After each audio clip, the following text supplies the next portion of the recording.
What up, Eagle fans? Go Philly Eagles coming back at you here.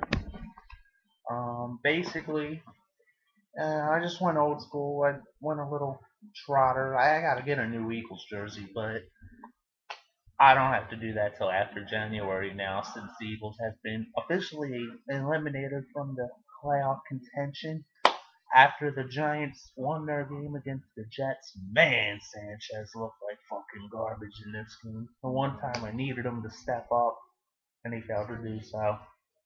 I'm not even going to really talk about the Eagles 20-7 win over Dallas because quite frankly the game was meaningless for us. I mean, yeah, we won. Whoop de doo. That's like small consolation if you really want to think about it.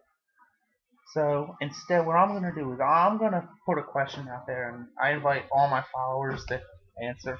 I'm going to ask you, what game, what loss signified that this team was not making the playoffs. And there's going to be four choices.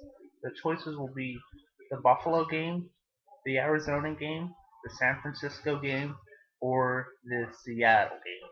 I'm going on record. I think the San Francisco game was our undoing because if we would have just held on to the lead, we would have been fine this year. I firmly believe that because we had a pretty manageable December schedule anyway. Yeah, we had, you can say, well, we shouldn't have lost to the Seahawks. I can almost explain, short week, you're traveling. I can almost explain that. But, when it all comes down to it, Andy Reid is the problem. I firmly believe that his drafting is the sole reason because Casey Matthews was not ready to be a starting middle linebacker. I mean, and look, if you were going to draft Casey Matthews, yeah, his brother Clay is a beast, and maybe that runs in the family. But if you were really dead set on drafting Casey Matthews, you should have held on to Stuart Bradley for another year or two, because then at least he would have had a mentor who could, kind of go under his wing. And you didn't do that. So, I don't think Dominic Rogers Cromartie really lived up to the hype. Namdi, he was okay. He wasn't that good, but he really wasn't that bad either. Towards the middle of the season or now towards the end, he stepped up. Asante, I don't know what to do with him right now.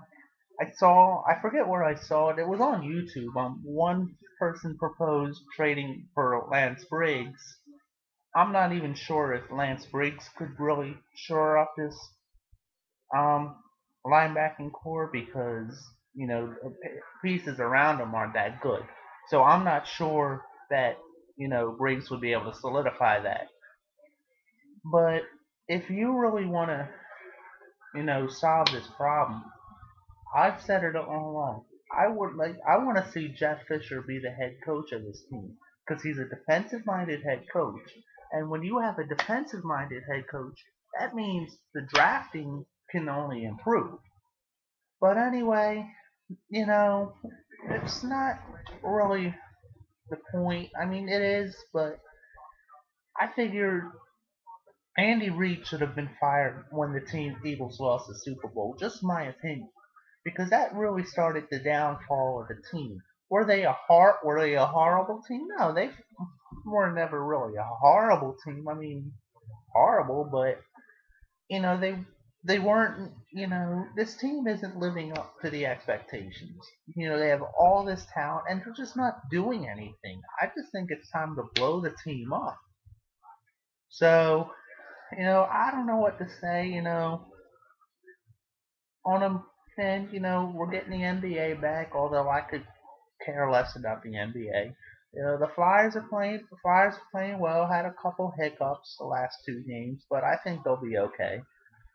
Um, and we got spring training, so I'll probably have Redskins videos to close out the year. I might make a video and comment about the playoffs. I'm not sure just yet, but let me know what game you think signified the Eagles aren't making the playoffs. I went on record as saying the San Francisco game sort of kind of spelled our doom. So anyway, let me know what you think, and we'll talk about it.